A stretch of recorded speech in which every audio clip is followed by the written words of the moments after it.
जी बस आज हम बात करेंगे रेफ्रिजरेशन सिस्टम पर। जो हमारी कॉपर ट्यूबें हैं, ये हमारे कुछ स्टूडेंट हैं, उनके कुछ सवाल हैं। आज हम उनके लाइव जवाब देंगे। तो चलो हम शुरू करते हैं, सवालों की तरफ जाते हैं। तो जी आपका क्या सवाल है? सर ये जो ट्यूबें होती हैं रेफ्रिजरेटर में इस्तेमाल होती है, किस मटेरियल की बनी होनी चाहिए? कॉपर ट्यूबें अमूमन दो तरह की होती हैं। इनमें एक सख्त और नरम होती है। इनके जो काम करने का तरीका है कि इनका मटेरियल है ना, जो वो इस तरह का होना चाहिए कि इनमें हरारत आसानी के साथ खारिज हो सके। वो हमारी कॉपर ट्यूबें अच्छी मानी जाती हैं। उनमें किसी अदर मटेरियल का यानी कि खालस मटेरियल ना होना, या उसमें कोई ऐसा मटेरियल जो इसमें मिक्स किया गया हो जो हरारत में रुकावट पेश करे कि हमारी रुकावट आसानी के साथ हरारत ना गुजर सके। इसकी वजह से वो कॉपर रेफ्रिजरेशन सिस्टम में भी अगर कंडेंसर में इस्तेमाल हुई तो कंडेंसर हमारा गर्म होगा, वो ज़्यादा हीट खारिज नहीं होगी, तो वो वहाँ पर मसला करेगा, हमारा कंप्रेसर पर लोड जाएगा। इसलिए हमारा कॉपर खालस होना चाहिए। और खालस कॉपर ट्यूब का काम यही है कि वो हरारत को आसानी के साथ खारिज करता है। जी हम इधर जो कॉपर की नरम ट्यूबें होती है, ये कहाँ इस्तेमाल होती है? जो कॉपर की जो नरम ट्यूबें होती हैं, ये हमारे डोमेस्टिक रेफ्रिजरेशन सिस्टम में इस्तेमाल होती है। यानी कि हमारे जो घरेलू यूनिट होते हैं उसमें हमारा एसी भी आ जाता है और हमारी फ्रिज भी आ जाती है, ये उनमें इस्तेमाल होती है। और सख्त कॉपर ट्यूबें कहाँ इस्तेमाल होती है? जो सख्त कॉपर ट्यूब है ये अमूमन कमर्शियल यूनिटों में इस्तेमाल की जाती है।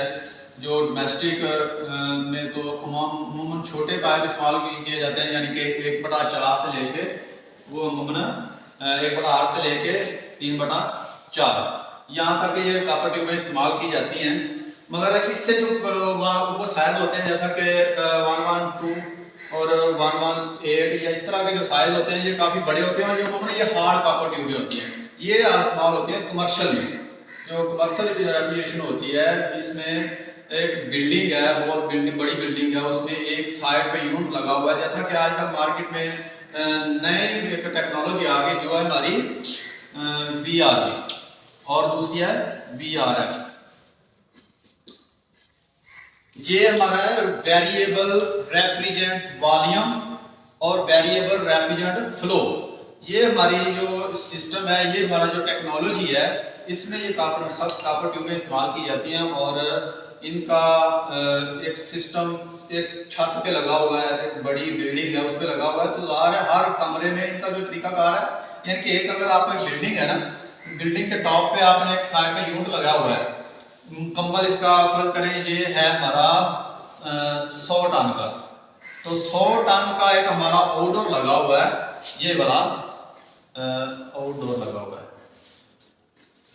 तो हम क्या करेंगे कि अगर ये हमारे पोर्शन है, कमरे बने हुए हैं, तो इन कमरों में इसकी कूलिंग जो इस सिस्टम है उसको काम करना है। ज़ाहिर है ये अगर आउटडोर है तो इन कमरों में इंडोर लगेंगे। तो इन कमरों में अगर हमने बिल्डिंग में ये पैप लेके जाने हैं, तो वो हमारे हार्ड कॉपर ट्यूबें ही इस्तेमाल की जाती हैं। अगर इनमें थोड़ा बहुत नरम कॉपर ट्यूब भी इस्तेमाल होती है, क्योंकि कमरों में अंदर सेंटर में यूनिट लगा हुआ है या दीवार पे यूनिट लगा है, तो ज़ाहिर है वहाँ पर हमें फ्लेयर बनाने की, स्विचिंग करने की ज़रूरत पड़ेगी, तो वो हमें नरम कॉपर ट्यूब से ही करनी पड़ेगी। तो कमर्शियल रेफ्रिजरेशन सिस्टम में हम हार्ड कॉपर ट्यूब इस्तेमाल करते हैं। जी और सर ये नीलिंग से क्या होता है? अनीलिंग बेसिकली एक कॉपर ट्यूब हार्ड हो जाती है ना, उसे नरम करने के लिए। ये नरम कॉपर ट्यूब नहीं है, ये हार्ड कॉपर ट्यूब ये वाली नहीं जो कमर्शियल में इस्तेमाल हो रही है।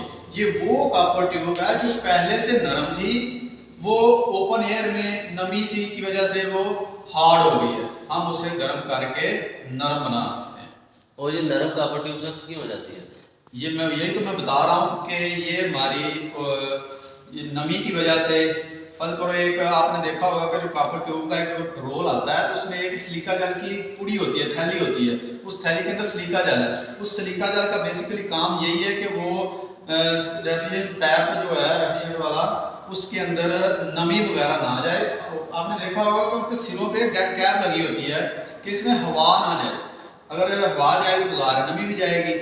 और उसमें सिलिका जल अमूमन हर जगह इस्तेमाल होता है। अगर आप अच्छी क्वालिटी के जूते लेते हैं, शूज़ लेते हैं, तो उन शूज़ में भी एक थैलीनुमा चीज़ होती है, वो सिलिका जल होता है। मेडिसन में वो शूज़ वगैरह में ये सब जगह सवाल होता है कि जो चीज़ नमी से ख़राब होती है वहाँ पर अमूमन सिलिका जेल रखा जाता है, और कॉपर ट्यूब में भी सिलिका जेल रखा जाता है ताकि ये नमी की वजह से ख़राब ना हो। नमी की वजह से दो मसले बनते हैं, एक तो ये हार्ड हो जाता है, एक इसका कलर ब्लैक हो जाता है। इससे बचाने के लिए हमें इसे नमी से बचाना होगा, इसलिए नमी की वजह से हमारा ये हार्ड हो जाता है जी। और सर ये फ्लेयरिंग क्या होती है? फ्लेयरिंग यही जो कमर्शियल में कह लें या हमारा डोमेस्टिक में, उन्होंने ये चीज़ डोमेस्टिक के लिए अगर सवाल किया जाए तो डोमेस्टिक में फ्लेयरिंग कहाँ पर इस्तेमाल हो जाती है तो ज़्यादा बेहतर है कि हर हमारा जो भी एसी है, सिपलेट एसी है, उसमें 2 फ्लेयर इंडोर की तरफ और 2 आउटडोर की तरफ लगाए जाते हैं। और फ्लेयर को आर्जी तौर पर यानी कि 2 एक ही साइज के पाइपों को आपस में आर्जी तौर पर जोड़ने के लिए हमें फ्लेयरिंग करनी पड़ती है। फ्लेयरिंग का जाविया जो होता है ये बहुत आम चीज़ है। अक्सर इम्तिहानों में, अक्सर इंटरव्यूज में ये पूछा जाता है कि फ्लेयर का जाविया कितना रखा जाता है, कितना होता है। तो हमारा जो फ्लेयर का जाविया वो 45 डिग्री होता है, और 2 एक ही साइज के जो पाइप होते हैं इनको आर्जी तौर पर जोड़ने के लिए, कसने के लिए, यानी कि फ्लेयर नट की मदद से यूनियन के साथ हम इसे कस देते हैं। वो हमारा एक आर्जी जोड़ लग जाता है। जब भी हमें कोई ज़रूरत पड़ी है, इसी उतारना है या सर्विस करना है या कोई मामला करना है, तो हम उस फ्लेयर की मदद से वहाँ से हम उसे खोल के उतार के दोबारा हम वहाँ पर अटैच कर सकते हैं। फ्लेयर बनाने का मकसद 2 एक ही साइज के पाइपों को आपस में आर्जी तौर पर जोड़ने के लिए होता है, और इसका जाविया 45 डिग्री होता है जी। और सर ये स्विचिंग जो होती है ये भी इसी स्विचिंग जो होती है, स्विचिंग भी सेम चीज़ ही है, मगर स्विचिंग में आर्जी नहीं आएगा। स्विचिंग होती है कि स्विचिंग टूल की मदद से की जाती है कि 2 पाइप हैं एक ही साइज के, उसको आपस में अगर आपने जोड़ना है ना तो उसके लिए आपको स्विचिंग करनी पड़ेगी।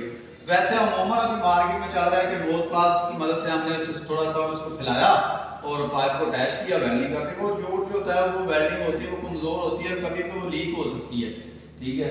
इसलिए हमें स्विचिंग करनी चाहिए। 2 एक ही साइज के पाइपों को आपस में इस तरह से जोड़ा जाए कि उनमें लीकिंग का खदशा बाकी ना रहे, तो ये ज़ाहिर है हमें स्विचिंग करनी पड़ेगी। तो हम जोड़ लगाने के लिए हम स्विचिंग करते हैं जी। बस।